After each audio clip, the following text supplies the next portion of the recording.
Robbie Lawler was out of control. This is Double Cross, the murder of Robbie Lawler. It was going to be an all-out war with him in the middle of it. A Crime World special investigation podcast based on my new book, Web of Betrayal, wherever you get your podcasts.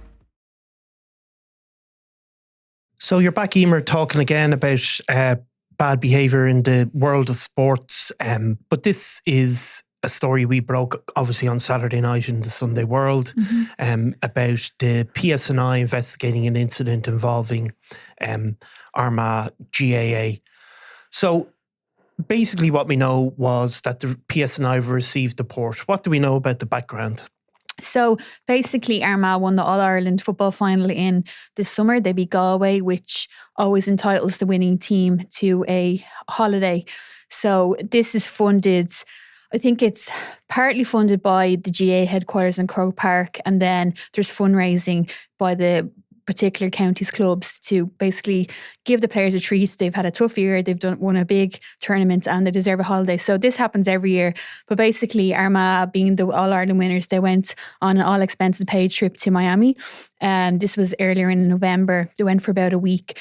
And then they returned with, as we reported, a cloud hanging over them. So essentially, in the wake of their return, there was a report to the PSNI of a serious incident taking place on the holiday.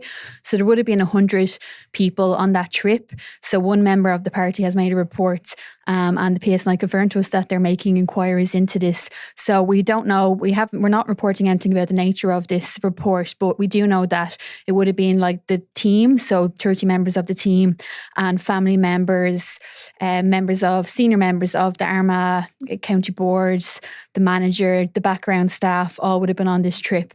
So essentially this is what has come from the holiday, and you know, it's created a massive storm. Yeah, because we know obviously that a lot of it has gone on social media already.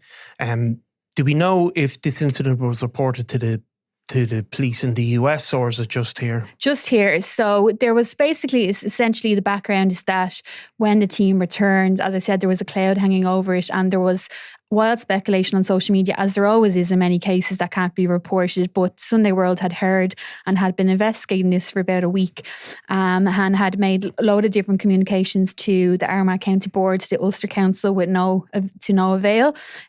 So basically what seems to have happened was the alleged serious incident happened while on the holiday in Miami, but wasn't reported to the police there.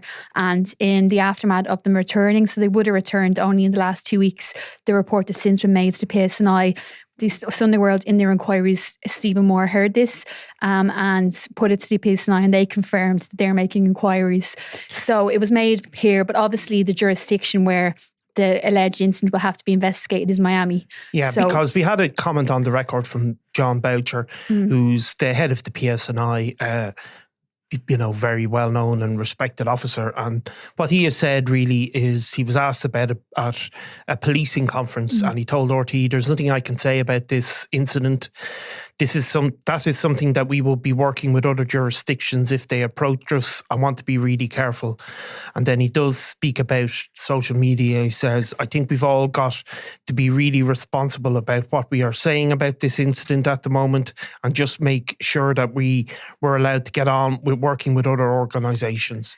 Yeah. So that's the first kind of more detailed response, but it feeds into, I suppose, this sense of a vacuum of information, right? And what happened, of course, when we put the questions to Armagh GAA and people associated with Armagh GAA, was like, people don't answer texts, don't answer emails, don't answer phone calls. And, we did it for basically the guts of a week, which is their right, I suppose. And inevitably, because of something like this, it's going to cause deep divisions within the squad, maybe, or the people associated with the squad. We do know that there's been at least some fallout at some meetings, and we believe that people have been told to say nothing to the media, to don't even respond. Yeah, so there was apparently an emergency meeting of members of the Armagh County Board, and which we reported got heated. The Ulster Council, which is obviously covers provincial GA in that area, is believed to be investigating as well, but we don't have official statements from anybody. So before the PSNI statement on Saturday, nobody had given us an official statement. And I get what you mean, that obviously this is a sensitive subject. It's a police matter, but at the same time, they're a voluntary organisation. They're run largely on funding from members of the public, and it's just this blanket of secrecy of, nobody saying anything. It's just kind of caused a bit of frustration, because people are sort of saying, well, we just want to know that this has been handled properly, that this is going to be dealt with properly. And I suppose just confirmation that there is an inquiry ongoing, which obviously there is believed to be. We haven't had any of that so far. Yeah, I mean, it is complicated, of course, because there's, as you said, there's real human beings behind all of this. People that have a right to their good names. But I suppose one of the issues that it raises is that, this is publicly raised money to go on this holiday, and it's also funded by the GAA. It's not a group of people associated with Armagh GAA paying for their own holiday and going away together and something effectively kind of a private thing occurring. It is, at least in part, funded by the public. Yeah, and so basically what we have reported down, which believes to be the case, is that it was cost around £3,000 per head. So there was 100 people, if you count in the background team, the players, and they're the people they chose to bring with them as well. So that would have amounted to about, I think, £100,000 roughly came from GA headquarters in Croke Park, and then the rest was fundraising. And what we had reported was actually that clubs within the county of Armagh were being asked to fundraise. So there was donations, there was bucket fundraising outside various events as well for different clubs. So they raised this money for the players. It's obviously a massive achievement for Armagh to win the All-Ireland. It was the first time since 2002. So of course people wanted to give their players this holiday, but as you said, it was completely fundraised. Everything was paid for. They were staying in a 5-star resort. Eden Rock in Miami is on the Miami Strip.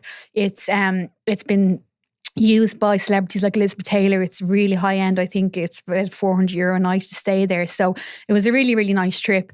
But yes, it comes part by funding from the GAA in Croke Park, and then a lot of it is public fundraising from hardworking members of the public. Yeah, and it's obviously very hard for sports organisations to deal with these things when they come about, and there's no easy answers. But I suppose it sort of catches the GAA, who are certainly an amateur organisation in terms of the players don't get paid, but you can see the kind of the grey area there when people are being brought on expensive holidays. And if it were a professional organisation, maybe you'd expect a statement on the record.